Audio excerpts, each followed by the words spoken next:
আসসালামু আলাইকুম প্রিয় সহকর্মী ও সহযোদ্ধা, আন্তরিক শুভেচ্ছা গ্রহণ করবেন। হঠাৎ করে লাইভে আসলাম, আসলে একটু ফ্রি আছি, কাজ হাতে নেই। তো অনেকেই হোয়াটসঅ্যাপে, মেসেঞ্জারে এবং ফোন কলের মাধ্যমে বিভিন্ন আপডেট জানতে চাচ্ছেন। এখন আমাদের কি করণীয়, আন্দোলন সংগ্রামের কি অবস্থা, এই বিষয়গুলো নিয়ে আপনারা বারবার আমাকে ফোন করছেন, মেসেজ দিচ্ছেন। আমার হয়তো ব্যস্ততার কারণে আমি পারছি না আপনাদেরকে ঠিকঠাক মতো রেসপন্স করতে। ভাবলাম যেহেতু একটু ফ্রি আছি, 10 মিনিটের জন্য একটু লাইভ করে দিলে আপনাদের হয়তো উত্তরগুলো পেয়ে যাবেন, এবং আমার কথার মধ্যে আপনাদের যে সকল মেসেজ করে উত্তর জানতে চেয়েছেন সেই উত্তরগুলো আপনারা পেয়ে যাবেন। তো লাইভটি ঠিকঠাক মতো আপনারা দেখতে পাচ্ছেন কিনা অথবা শুনতে পাচ্ছেন কিনা একজন কমেন্টস করে জানাইলে আমি কথাগুলো শুরু করতে পারি। কেউ একজন মেহরবানি করে জানাবেন আমাকে ঠিকঠাক মতো দেখা যাচ্ছে, শোনা যাচ্ছে আমাকে?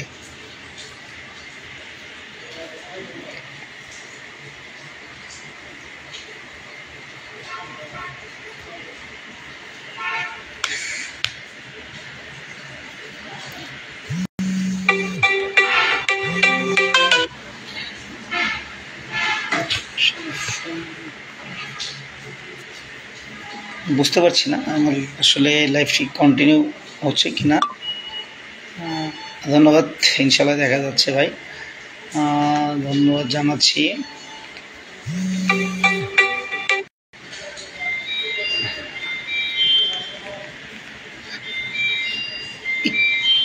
আমি একটু সব রেডি করে নিচ্ছি, যে যে বিষয়গুলোতে কথা বলবো মেহরবানি করে অপেক্ষা করবেন সবাই।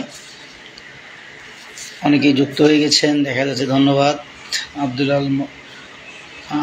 আমিন ভাই, জয়নুল আবেদিন, সুমন ভাই।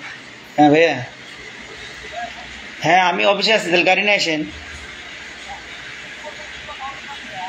হ্যাঁ কথা বলছি তো, থাকার কথা। হ্যাঁ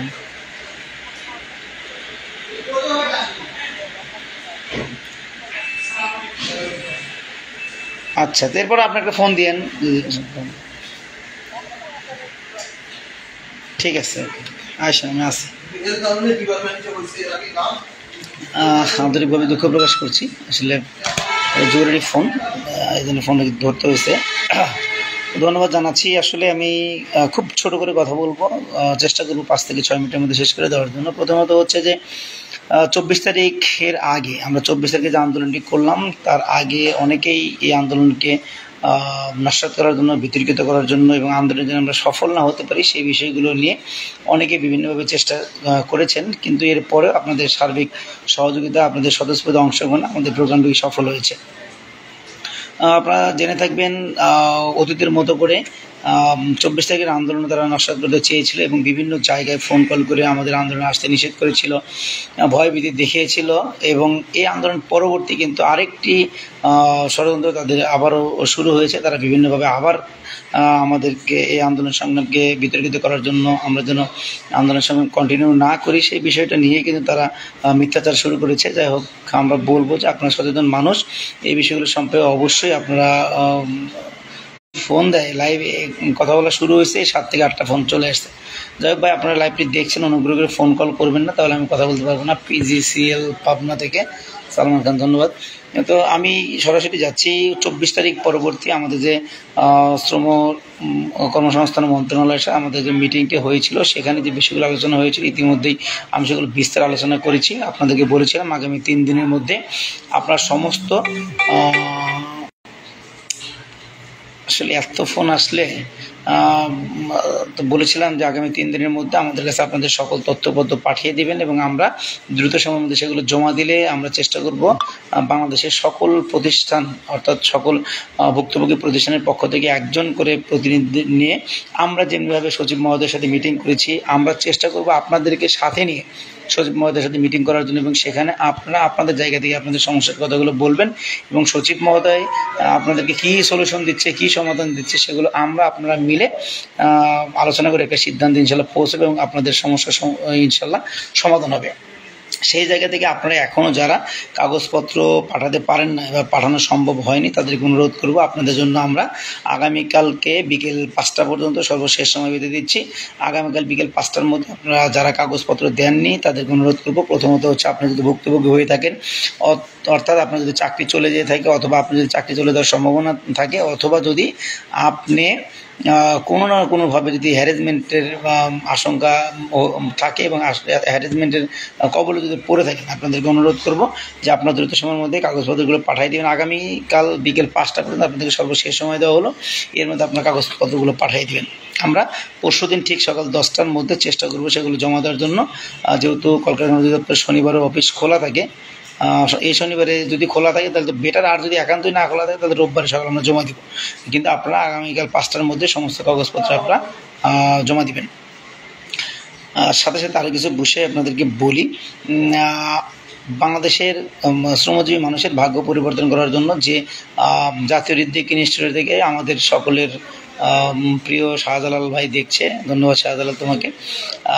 তো যাই হোক, আমরা যে বিষয় নিয়ে মানে আন্দোলন সংগ্রাম করছি সেই বিষয় নিয়ে একটু আলোচনা করতে চাই। আমরা আলোচনা করছি আউটসোর্সিং প্রথা বিলুপ্ত করে আমরা স্ব প্রতিষ্ঠানের মাধ্যমে নিয়োগপ্রাপ্ত হতে চাই।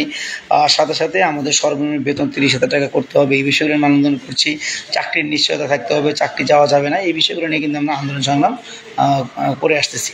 তো আপনারা আরেকটি বিষয় আপনাদের জানাতে চাই, বাংলাদেশের শ্রমজীবী মানুষের ভাগ্য পরিবর্তন করার জন্য এবং শ্রমিকের বা শ্রমজীবী মানুষের কোন কোন জায়গায় সংস্কার করার প্রয়োজন, এই বিষয়গুলো নিয়ে কিন্তু সরকার একটি শ্রম সংস্কার কমিশন গঠন করেছিল এবং গত 21শে এপ্রিল শ্রম সংস্কার কমিশন যে প্রস্তাবনা দিয়েছে সরকারের কাছে, সেখানে 25টি সুপারিশ করা হয়েছে। তার মধ্যে আমাদের আউটসোর্সিং ডেইলি বেসিক প্রকল্পভিত্তিক ভাই বোনদের জন্য কিন্তু একটা সুপারিশ করা হয়েছে। সেখানে যে সুপারিশটি করেছেন সেই সুপারিশটি বাস্তবায়ন করার জন্য আমরা কিন্তু সর্বাত্মকভাবে আমরা আলোচনা রেখেছি এবং রাজপথে আন্দোলন সংগ্রাম রেখেছি। আমরা শ্রম সংস্কার কমিশন প্রধান সুলতান উদ্দিন ভাইকে আন্তরিকভাবে ধন্যবাদ এবং কৃতজ্ঞতা জানিয়েছি এবং সাথে সাথে শ্রম সংস্কার কমিশনের যে সকল মেম্বার আছে আমরা তাদেরকে ধন্যবাদ জানিয়েছি। এবং আমরা কিন্তু সবসময় আমাদের যে আউটসোর্সিং কর্মচারী ঐক্য পরিষদের পক্ষ থেকে আমরা সবসময় শ্রম সংস্কার কমিশনের প্রধানের সাথে আমরা সার্বক্ষণিক আমাদের যোগাযোগ ছিল, এখনও আছে এবং দাবি আদায় যতক্ষণ পর্যন্ত না হবে ততক্ষণ পর্যন্ত আমাদের নিবিড় যোগাযোগ থাকবে। তো সেই জায়গা থেকে আমরা সুলতান উদ্দিন ভাই সহ আমাদের যে সকল শ্রম সংস্কার কমিশনের মেম্বাররা আছেন তাদের সাথে আমরা সার্বক্ষণিক যোগাযোগ রেখে চলেছি এবং ওনারা যে পরামর্শগুলো দিচ্ছেন, ওনারা যেটা বলছেন যে এই আউটসোর্সিং প্রথা বিলুপ্ত বা ডেইলি বেসিক ভাই বোনদের দুঃখ দূরীকরণ, ন্যায্য অধিকার বাস্তবায়ন, প্রকল্পের ভাই বোনদের জন্য চাকরি যদি না করা হয় তাদের ন্যায্য অধিকার নিশ্চিতকরণ, 59 বছর বয়সে আমরা চাকরি করতে পারি এবং সেম টাইম যেন একজন সরকারি বা স্থায়ী কর্মচারী একই পদে কাজ করার কারণে যে পরিমাণ ফ্যাসিলিটিস পেয়ে থাকে সমান ফ্যাসিলিটিস যেন আমরাও পাই, এই বিষয়গুলো নিয়ে কিন্তু শ্রম সংস্কার কমিশন আমাদের পাশে থাকবেন, আমাদেরকে আশ্বস্ত করেছেন, আমাদের কথা দিয়েছেন এবং শ্রম সংস্কার কমিশনও মনে করে যে আমাদের দাবিটি কোন পথে বাস্তবায়নযোগ্য, কোন পথে আগালে বাস্তবায়ন হবে, এই বিষয়গুলো নিয়ে আমরা বিস্তারিত আলোচনা করছি এবং ওনারা আমাদের কথা দিয়েছেন যে আমাদের এই দাবিটি বাস্তবায়ন হওয়ার জন্য ওনাদের জায়গা থেকে নিয়মতান্ত্রিক প্রক্রিয়ায় যা যা করা প্রয়োজন ওনারা সেগুলো করবেন। আমরা আসলে তাদের কাছে কৃতজ্ঞতা জানিয়ে এই বিষয়গুলো আসলে করা যাবে না। আমরা যতদিন বেঁচে থাকবো ইনশাল্লাহ শ্রম সংস্কার কমিশন প্রধান থেকে শুরু করে সকলের প্রতি আমাদের যে শ্রদ্ধা, ভালোবাসা, সম্মান এগুলো আসলে থাকবে। আমরা একটা বিষয় আপনাদেরকে অবগত করছি, আমরা শুধুমাত্র কিন্তু শ্রম মন্ত্রণালয় বা শ্রম কল্যাণ মন্ত্রণালয় শুধু না অথবা ডাইফে না, আমরা কিন্তু শ্রম সংস্কার কমিশন এবং অর্থ মন্ত্রণালয়ের সাথে বিভিন্ন জায়গায় কিন্তু আমরা একটা যোগাযোগ আমাদের আছে, নিবিড় যোগাযোগ। আমরা চেষ্টা করছি সকলকে একটা জায়গায় নিয়ে এসে, অর্থাৎ শ্রম মন্ত্রণালয়, শ্রম সংস্কার কমিশন, অর্থ মন্ত্রণালয়, আমরা কিভাবে এই তিনটা বিভাগকে একত্রিত করে একটা প্ল্যাটফর্ম তৈরি করতে পারি, একটা জায়গায় বসতে পারি, একটা জায়গায় আলোচনা করতে পারি, এই বিষয়গুলো নিয়ে কিন্তু আমরা চেষ্টা করছি। এবং আমাদের শ্রম সংস্কার কমিশন প্রধান যিনি আছেন সুলতান উদ্দিন ভাই, আমরা কিন্তু ওনার কাছে অ্যাপিল করেছি যে অ্যাটলিস্ট আমাদের যে সকল ভাই বোনেরা চাকরিতে আছে সামনের দিনে যেন তাদের চাকরি না যায়, এই বিষয়গুলো নিয়ে একটু আপনার হস্তক্ষেপ আমরা প্রত্যাশা করছি। উনি কিন্তু আমাদেরকে আশ্বস্ত করেছেন উনি ওনার জায়গা থেকে যতটুকু করা সম্ভব, যা যা করা প্রয়োজন উনি করবে। আমাদের যদি ওনার অ্যাটেন্ডার কারণে আমরা যদি উপকৃত হই তাহলে অবশ্যই উনি সেগুলো করবে। সাথে সাথে আমরা দাবি করেছি যাদেরকে বিনা কারণে চাকরিচ্যুত করা হয়েছে তাদেরকে চাকরিতে পুনর্বহালের জন্য আপনার হেল্প দরকার। উনি আমাদেরকে বলেছেন নিয়মতান্ত্রিক প্রক্রিয়ায় যা যা করা প্রয়োজন ওনার জায়গা থেকে উনি একজন শ্রমিক নেতা হিসেবে সেগুলো করবেন।